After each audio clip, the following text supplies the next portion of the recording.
मुकुल वासनिक जी, शक्ति सिंह गोयल जी, अमित चावड़ा जी, दीपक बाबरिया जी, शैलेश परमार जी, जगदीश ठाकुर जी, सिद्धार्थ पटेल जी, अमी याग्निक जी, लालजी देसाई जी, हिम्मत सिंह पटेल जी, जिग्नेश मेवानी जी, इंद्र विजय जी, इमरान खेडावाला जी, ललित भाई, लाला भाई पटेल जी, मतलब हमारे सारे के सारे सीनियर नेता और हमारे प्यारे कार्यकर्ता, बब्बर शेर टाइगर, आप सबका यहां मैं बहुत दिल से स्वागत करता हूं।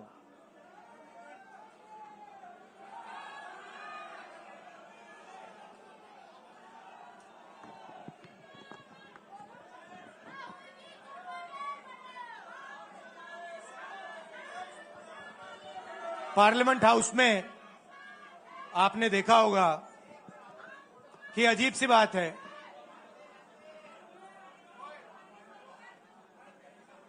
बीजेपी की जो पूरी मूवमेंट थी, राम मंदिर की, अयोध्या की मूवमेंट थी। सही बात। शुरुआत अडवाणी जी ने की थी, रथ यात्रा हुई थी, उसमें आपने अडवाणी जी को रथ पे देखा था। कहा जाता है कि नरेंद्र मोदी जी ने उस यात्रा में अडवाणी जी की मदद की थी। इनकी शुरुआत वहां हुई, राइट? ठीक है। रथ यात्रा चली और पार्लियामेंट में मैं सोच रहा था कि उन्होंने राम मंदिर का इनॉग्रेशन किया और राम मंदिर के इनॉग्रेशन में अदानी जी दिख गए, अंबानी जी दिख गए, मगर गरीब व्यक्ति वहां कोई नहीं दिखा। आपने देखा होगा, टीवी पे देखा आपने। अब उसका नतीजा बताता हूं। पार्लियामेंट में मैं यहां बैठता हूं, यहां पे अयोध्या के एमपी बैठते हैं। देखा आपने उनका चेहरा, इंडिया गठबंधन के हैं, है ना। मैंने उनसे पूछा कि भैया आप मुझे एक बात समझाओ, ये बीजेपी ने अपनी पूरी पॉलिटिक्स अयोध्या की पॉलिटिक्स थी। चुनाव के पहले इन्होंने राम मंदिर का इनॉग्रेशन किया, राम भगवान को पॉलिटिसाइज करने की कोशिश की, मीडिया में फैला दिया। मैंने उनसे पूछा भैया एक बात बताओ, यह हुआ क्या कि उन्होंने राम मंदिर का इनॉग्रेशन किया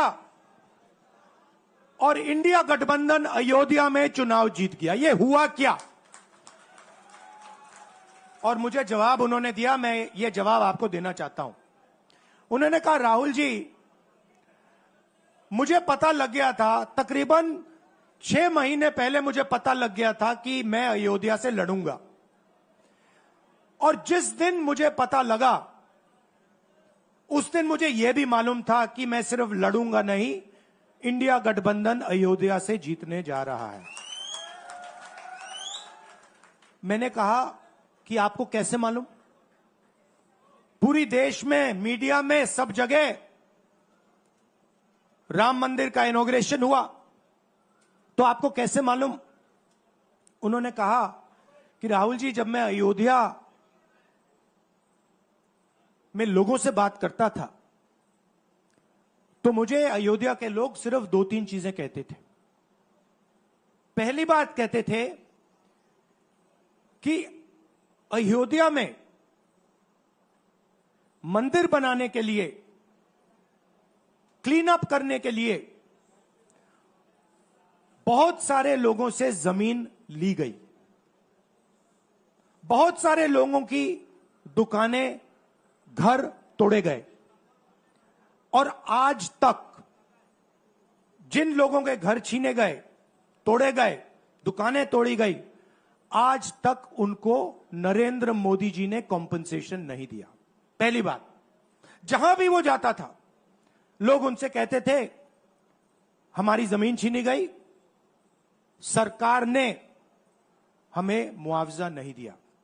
दूसरी बात, अयोध्या का इंटरनेशनल एयरपोर्ट बना, बड़ा एयरपोर्ट, जमीन किसकी गई? अयोध्या के किसानों की जमीन गई। आज तक उनको सही मुआवजा नहीं मिला। और तीसरी बात इन्होंने बताई मुझे, तीसरी बात राहुल जी, अयोध्या की जनता को बहुत गुस्सा आया जब उन्होंने देखा कि राम मंदिर के इनॉग्रेशन में अयोध्या का एक भी व्यक्ति नहीं था। यह कारण थे। मगर मैं आपको यह कहानी क्यों बता रहा हूं? क्योंकि जो मूवमेंट अडवाणी जी ने चालू की थी, उस मूवमेंट को, जिसका सेंटर अयोध्या था, उस मूवमेंट को इंडिया गठबंधन ने अयोध्या में हरा दिया है। बहुत बड़ी बात कह रहा हूं। मतलब इनका पूरा जो सेंटर था, वहां पे हमने, आप जैसे कार्यकर्ताओं ने, कांग्रेस पार्टी के कार्यकर्ताओं ने, और आप जाके पूछिए वहां पे, समाजवादी पार्टी के किसी भी नेता से पूछ लीजिए और वो आपको बताएगा कि कांग्रेस पार्टी का कार्यकर्ता बब्बर शेर जैसे हमारे साथ खड़ा हो गया था, 1 इंच पीछे नहीं हटा। तो अयोध्या में कांग्रेस पार्टी ने, इंडिया गठबंधन ने इनको हराया है। तो अगला स्टेप क्या है? अब इन्होंने क्या किया? अच्छा, अंदर की बात बताता हूं। अब यहां आया हूं, परिवार से बात हो रही, तो अंदर की इनसाइड ट्रैक बता देता हूं। इनसाइड ट्रैक है, उसी एमपी ने बताया, राहुल जी यहां पे 3 बार सर्वे हुआ था। नरेंद्र मोदी जी वाराणसी से नहीं लड़ना चाहते थे, नरेंद्र मोदी जी अयोध्या से लड़ना चाहते थे। उनके सर्वेयर आए, 3 बार आए, नरेंद्र मोदी जी आए, और सर्वेयर ने उनको कह दिया, नरेंद्र मोदी जी अगर आप अयोध्या से लड़ेंगे, आप अयोध्या में हारेंगे, आप अयोध्या में मत लड़िए, क्योंकि अगर आप लड़ गए, आपका राजनीतिक करियर अयोध्या में खत्म हो जाएगा। इसलिए अयोध्या से नहीं लड़े, वाराणसी से लड़े। और वाराणसी में हमने 1-2 छोटी गलती कर दी, नहीं तो वहां उनको निपट लेते। मतलब आप देखिए, अयोध्या में उन्हीं के लोगों ने उनसे कहा कि हारोगे, और काशी में कितने से जीते? 1 लाख वोट से जीते। मतलब जान बचा के निकले हैं। सच्चाई है। जैसे मैंने पार्लियामेंट हाउस में कहा, हमारा काम, ये जो लगा रखा है मैंने आज, ये जो चिन्ह लगा रखा है, इसको क्या कहते हैं? अभय मुद्रा कहते हैं। ये आपका चिन्ह है, इसको भूलो मत। आप आज वापस जाओगे, अलग अलग धर्म के लोग हो आप, हर धर्म में यह चिन्ह आपको दिखाई देगा। गुरु नानक जी की फोटो देखिए, महावीर की देखिए, बुद्धा की देखिए। इस्लाम में भी, जैसे मैंने पार्लियामेंट में कहा, दुआ मांगी जाती है, दोनों हाथ से ऐसे मांगी जाती है। आप शिव जी की फोटो देखिए, उसमें आपको यह दिखाई देगा। और इसका मतलब है डरो मत, डराओ मत। और मैं आपसे यहां कहने आया हूं, इन्होंने आपके ऑफिस पे, आपके कार्यकर्ताओं पर आक्रमण किया है। अब आपको डरना नहीं है, डराना नहीं है। इन्होंने हमारे ऑफिस पे धमकाकर, ऑफिस को तोड़कर हमें चैलेंज दिया है। चैलेंज क्या है? गुजरात के चुनाव में मैं आपको बता रहा हूं, हम सब मिलकर इनको गुजरात में हराने जा रहे हैं। जो हमने कहा, और लिख के ले लो, लिख के ले लो, कांग्रेस पार्टी की जो आत्मा है वो गुजरात के चुनाव में लड़ेगी और नरेंद्र मोदी और बीजेपी को गुजरात में जैसे हमने अयोध्या में हराया है, वैसे ही हम गुजरात में इनको हराने जा रहे हैं। कौन हराएगा? हमारे लीडर हराएंगे, हमारे बब्बर शेठ टाइगर हराएंगे। आप देख रहे हो, मैं बता रहा हूं आपको, देखो 50% आप में से लोग, 50% आप क्या सोच सकते थे? मैं आपको पूछता हूं, आप क्या सोच सकते थे? चुनाव से पहले आप सोच सकते थे कि अयोध्या में बीजेपी हारेगी? ना। आप सोच सकते थे कि नरेंद्र मोदी से जान बचा के निकलेगा, मतलब मार्जिन ऐसे तुक्के से निकलेगा? सोच सकते थे?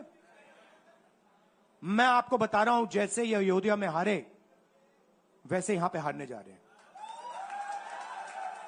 आपको सिर्फ एक काम करना है, एक काम करना है आपको। आपको सिर्फ गुजरात की जनता को सिर्फ एक बात बोलनी है, आपको डरना नहीं है।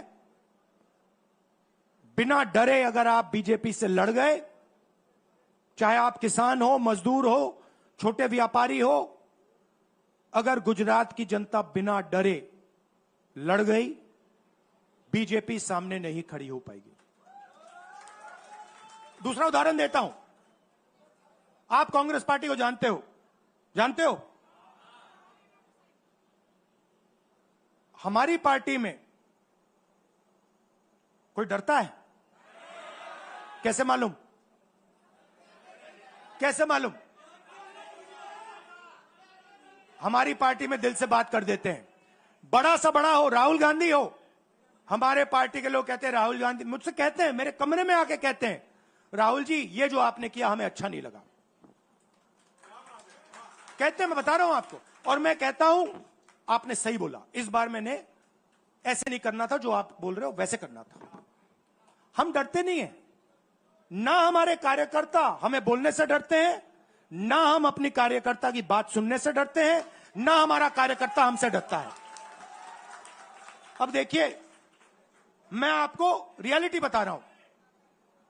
बीजेपी में नरेंद्र मोदी बैठे हैं,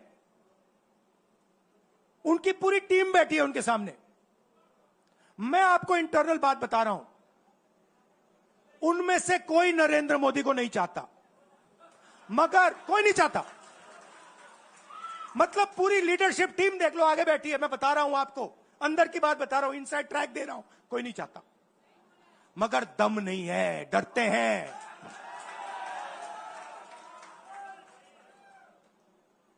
अगर नरेंद्र मोदी जैसा लीडर कांग्रेस पार्टी में होता, पूरी कांग्रेस पार्टी खड़े हो जाती, कहती है नहीं हम डरते नहीं है, हटो यहां से।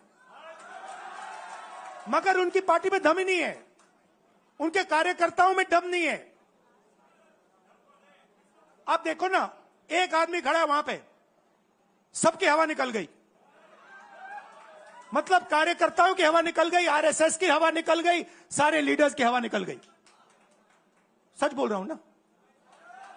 और हमारे मतलब छोटा कार्यकर्ता होता है, टाइगर होता है, आता है कांग्रेस प्रेसिडेंट के सामने, आता है राहुल गांधी के सामने, आता है, कहता है भैया मेरे दिल में ये बात है, आपको ना लगे मैं तो बोल रहा हूं। तो ये है कांग्रेस पार्टी। अंग्रेजों के साथ ये खड़े हो गए थे सारे के सारे आरएसएस वाले। हम लड़े थे, हम लड़े थे, हमने कहा, देश से हमने कहा था डरो मत, डराओ मत, हमने कहा था।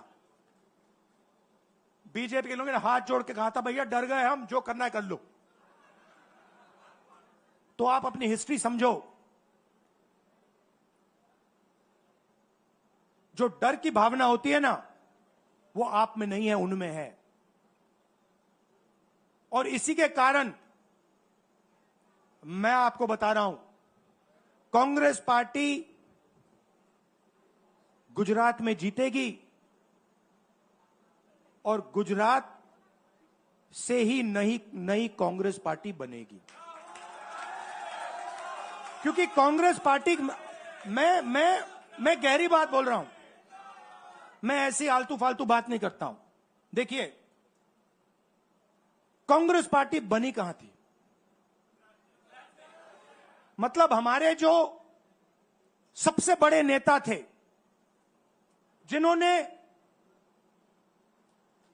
रास्ता दिखाया था। आप क्या सोचते हो, जब यहां अंग्रेज राज करते थे, क्या डर नहीं था? गुजरात के व्यक्ति ने कहा था, महात्मा गांधी ने देश को कहा कि देखो, डरो मत, डराओ मत। और आग गुजरात से शुरू हुई थी।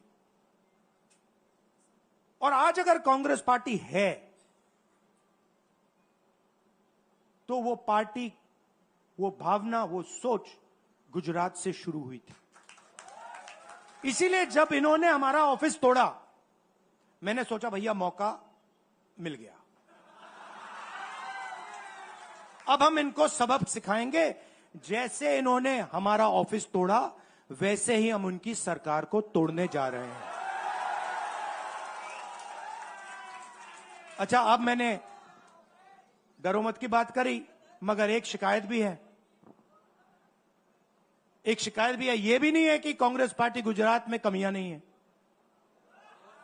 ये कहना पड़ेगा, कहना पड़ेगा। कमी क्या है? एक कार्यकर्ता ने मुझे बहुत अच्छी तरह बताया, कांग्रेस पार्टी के कार्यकर्ता ने, राहुल जी, कहता है मुझे, राहुल जी, ये कांग्रेस पार्टी में एक मुश्किल है, दो तरीके के घोड़े होते हैं। एक रेस का घोड़ा होता है, दूसरा शादी का घोड़ा होता है।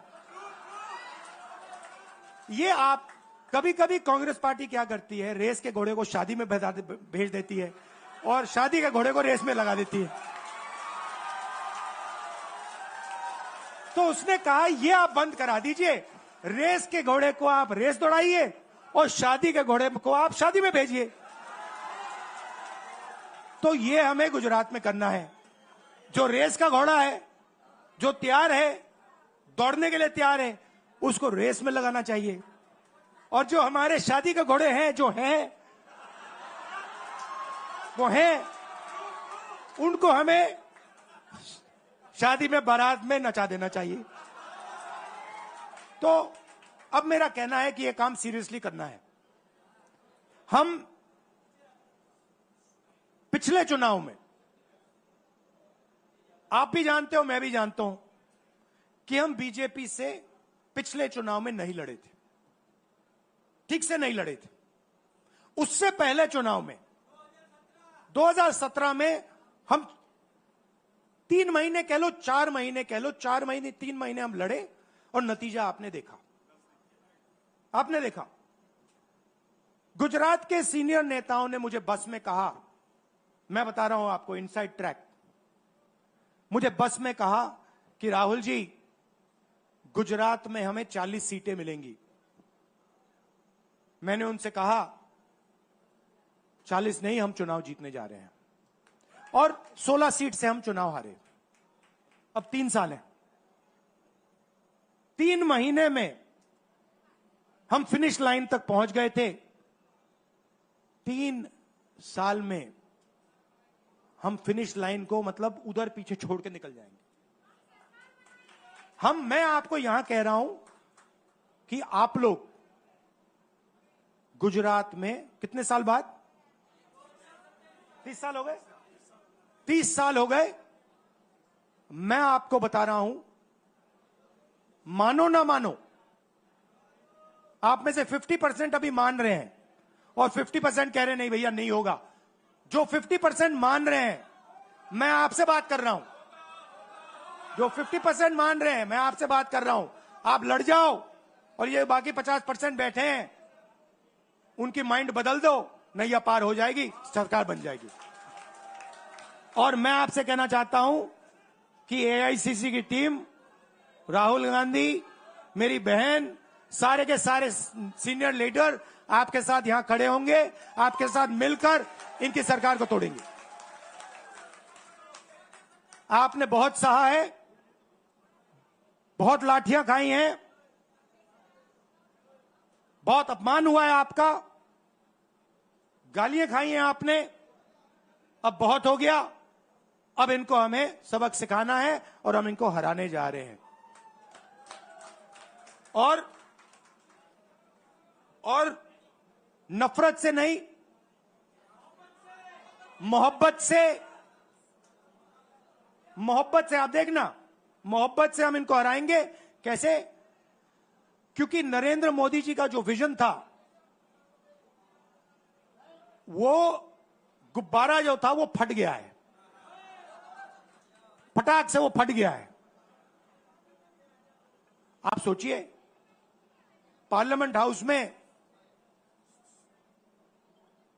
नरेंद्र मोदी वहां बैठे, मैं यहां, और मैंने प्रधानमंत्री जी उनके सामने कहा कि नरेंद्र मोदी जी, आप एक व्यक्ति भी नहीं कह सकता हूं, पता नहीं आप क्या हैं, क्योंकि आपने ही कहा कि मैं नॉन बायोलॉजिकल हूं, मैं बायोलॉजिकल नहीं हूं, और मेरा सीधा डायरेक्ट कनेक्शन है ईश्वर से। अरे भैया, आपका डायरेक्ट कनेक्शन है ईश्वर से, तो अयोध्या कैसे हार गए? कैसे हार गए? तो हमारे प्रधानमंत्री सोचते हैं कि बाकी सब लोग बायोलॉजिकल, गुजरात की जनता बायोलॉजिकल, गांधी जी बायोलॉजिकल, हिंदुस्तान के किसान मजदूर सब लोग बायोलॉजिकल, और Narendra Modi non biological. Speaker sir ने मुझे कहा, ऐसे मत बोलिए। मैंने कहा, मैं थोड़ी बोल रहा हूं, ये तो प्रधानमंत्री बोल रहे थे, मैं तो उनकी बात कर रहा हूं। स्पीकर बिल्कुल चुप हो गए। बात तो सही है, बात तो सही है, ये राहुल गांधी के शब्द थोड़ी है, ये तो हिंदुस्तान के प्रधानमंत्री के शब्द हैं, नॉन बायोलॉजिकल। अब सोचिए, वो व्यक्ति जो अपने आप को नॉन बायोलॉजिकल समझता है और देश की जनता को बायोलॉजिकल समझता है, कि मतलब मैं यहां और बाकी जनता वहां, वो गुजरात को विजन कैसे दे सकता है?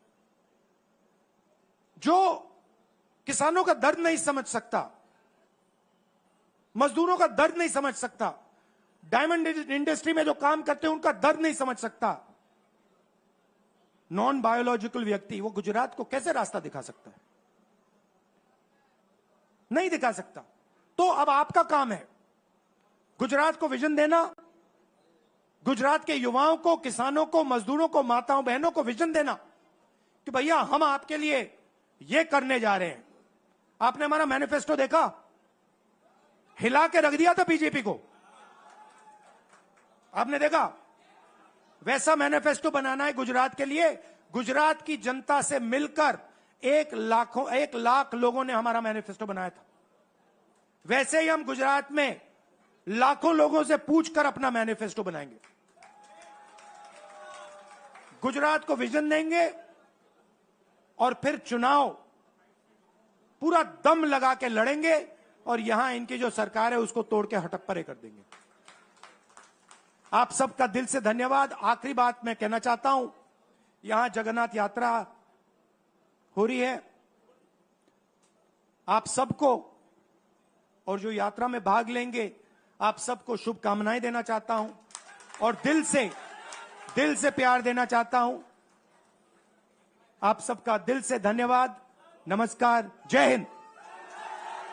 अब है मुद्रा, डरो मत, डराओ मत। વિપક્ષના નેતા, વિધાનસભા કોંગ્રેસ પક્ષના નેતા અમિતભાઈ ચાવડાને વિનંતી કરું કે તેઓ આવે અને આભાર વિધિ કરે। ગાંધી સરદારના ગુજરાતમાં ડરો નહીં ને ડરાવો નહીંના નારા સાથે કોંગ્રેસના જે કાર્ય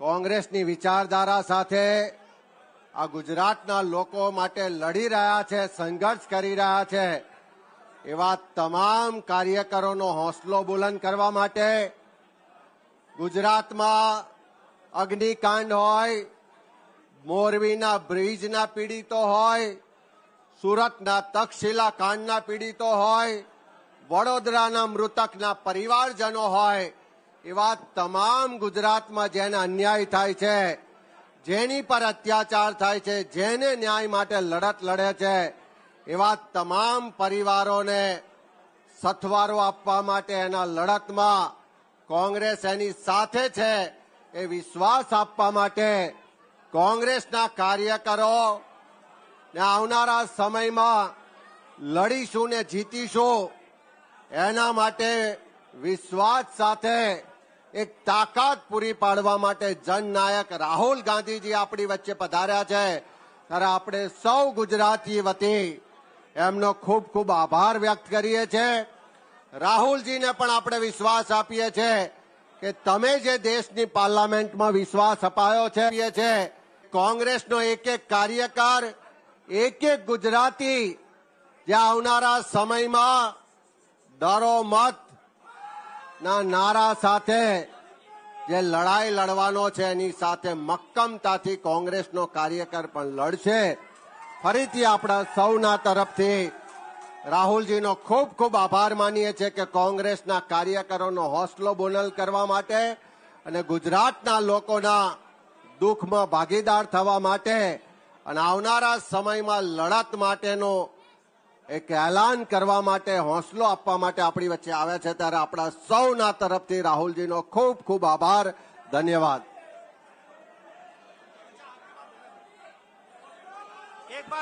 एक बात मैं भूल गया कहना, आने से पहले मैंने अपनी बहन से कहा था कि देखो अगली बार मैं गुजरात जाऊंगा तुम्हें मेरे साथ आना होगा.